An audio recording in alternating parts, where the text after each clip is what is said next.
বাংলাদেশকে আমরা কেমন দেখতে চাই? কারণ স্বপ্ন মানুষ দেখে, স্বপ্ন দেখতে মানুষ ভালোবাসে। এক নাম্বার যেটা আমরা চাই সেটা হচ্ছে এই সার্বভৌমত্বের ক্ষেত্রে আমরা বাংলাদেশকে স্বাধীন হিসেবে মনে করি। এতদিন একটা ওপাশের ছায়া ছত্রে ছিল, আজকের এই বাংলাদেশ পশ্চিমাদের ছায়া ছত্রে যাক, সেটা আমরা কখনো মানতে পারবো না। এই সার্বভৌমত্ব রক্ষায় আমরা একসাথে যদি কাজ করি, ইনশাআল্লাহ এই বাংলার জমিনে ফারুক আজমের খেলাফত কায়েম হবে। দুই নাম্বার যেটা অর্থনীতি, সেটা আমলাদের কাছেই বন্দী। কারণ আমলারা তারা কাঠামো নির্ধারণ করে, আর রাজনীতিবিদরা আইনের মাধ্যমে সেই কাঠামো বাস্তবায়ন করে। এই আমলা কেন্দ্রিক হওয়ার কারণে ইসলামিক ফাউন্ডেশনও দুর্নীতি থেকে মুক্ত হতে পারে নাই। তো যেখানে ইসলামিক ফাউন্ডেশন, যেটাকে আপনি ইসলামের প্রথম মার্কাজ বলছেন, সেটা যদি দুর্নীতি মুক্ত না হয়, আপনি সংসদ কেমনে দুর্নীতি মুক্ত করবেন? সেই ক্ষেত্রে সর্ব সেক্টরে যেন দুর্নীতি মুক্ত হয়, সেই দিকে জবাবদিহিতার দিকে লক্ষ্য রাখতে হবে প্রত্যেক আমলাকে। এবং প্রত্যেক সেক্টরে, আইন হোক, শিল্প হোক, যেই কোনো জায়গায়, সেখানে অবশ্যই 3 মাস পর পর তাদের জবাবদিহিতা বাস্তবায়ন করতে হবে। 3 নাম্বার যেটা হয় সেটি হচ্ছে আমরা যারা আলেম ওলামা, তারা মসজিদ কেন্দ্রিক, হয়তোবা মুয়াজ্জিন, ইমাম, খতিব, আমরা মসজিদ কমিটির অত্যাচারে মানসিকভাবে বিপর্যস্ত। অনেক সময় হকের আওয়াজ আমরা করতে পারি না, কারণ এই মসজিদ কমিটি কেন্দ্রিক করে দেওয়ার কারণে ওলামায়ে কেরাম শারীরিক নির্যাতনের চেয়ে মানসিকভাবে নির্যাতিত হয়। তাই প্রত্যেক মসজিদ কমিটি রাজনীতি মুক্ত হোক, সেটাই আমাদের প্রথম দাবি। কারণ এই রাজনীতি যুক্ত করে কখনো আমাদেরকে এই সরকারের দালালি, কখনো ওই সরকারের দালালিতে নিযুক্ত করে আমাদেরকে 16 কোটি বাঙালির সামনে তারা প্রশ্নবিদ্ধ করাতে চায়।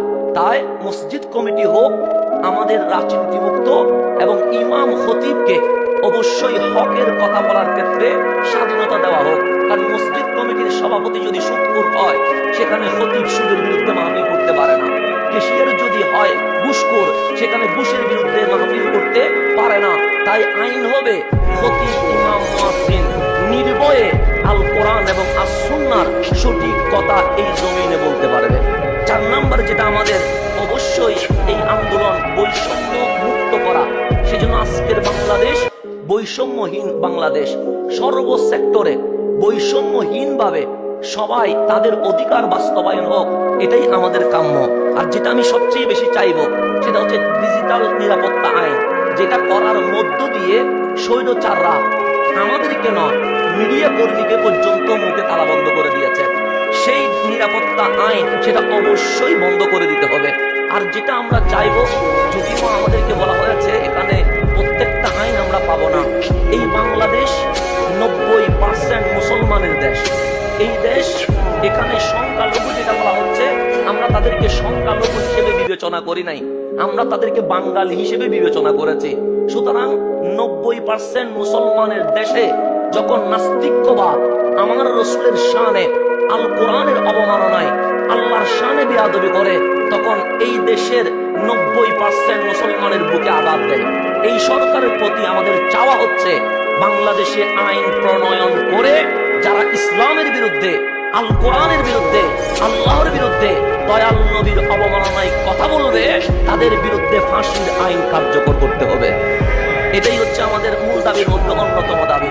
আরেকটা হচ্ছে যেই বৈষম্য ট্যাক্সের ক্ষেত্রে, যেই বৈষম্য নীতি বাংলাদেশে আছে, যার কারণে ব্যবসায়ীরা আজকে সুন্দরভাবে ব্যবসা করতে পারছে না। তাই সবার জন্য ট্যাক্সের নীতি একরকম করতে হবে, যাতে এখানে বৈষম্য পাওয়া না যায়। এরকম যদি আমরা দাবি জানাই, অসংখ্য দাবি আমাদের রয়ে গেছে। আমরা প্রত্যেকটা দাবির সাথে ঐক্যমত পোষণ করে আজকে এই কথাটা বলতে চাই, সমস্ত মুসলমানরা যদিও বা মতাদর্শে ভিন্নতা থাকতেই পারে, আমরা এক টেবিলে বসে এই সুন্দর বাংলাদেশ কিভাবে ইসলামীকরণ করা যায়, সেই দিকে যদি আমরা এগিয়ে যাই, ইনশাআল্লাহ আগামীর ওলামায়ে কেরাম নির্যাতিত হবে না, তারা তাদের অধিকার বাস্তবায়ন করতে পারবে। আসসালামু আলাইকুম ওয়া রাহমাতুল্লাহ।